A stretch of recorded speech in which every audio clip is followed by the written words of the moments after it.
As all keen observers of this issue know, the Voice referendum is just one part of a three-part package, which also includes a treaty and truth-telling.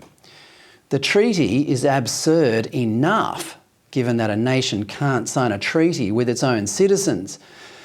But instead of kicking off this package with the Voice, let's kick it off with truth-telling instead.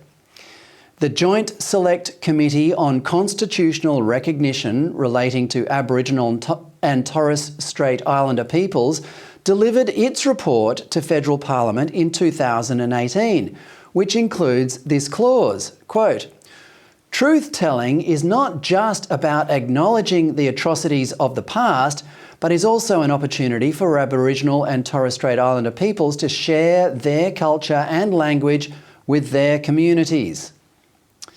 Well, the atrocities of the past are often exaggerated to give the impression that white settlers were racist and intent on cultural genocide. Their intentions varied, but overall the British arrived here with the hope of living in harmony with the natives and embracing them into a better, healthier, freer, more prosperous society. As Oxford ethicist Nigel Biggar said on this show in March, But you're quite right. I'm quite frank about talking in terms of cultural superiority and inferiority, not because I think that any culture is permanently and absolutely superior to another, but because it seems to me to be common sense that in some respects, at some times, in certain places, a given culture is, in terms of technology or science or medicine, or even liberal politics, superior to another.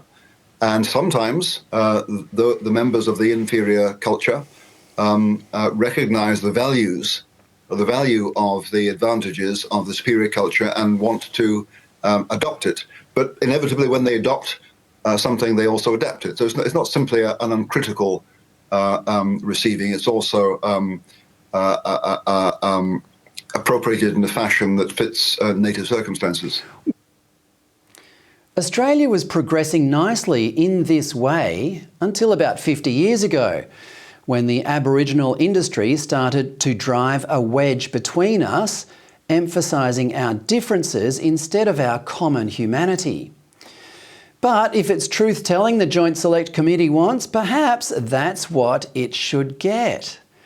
The second part of that clause says the Indigenous should, quote, "share their culture and language with their communities."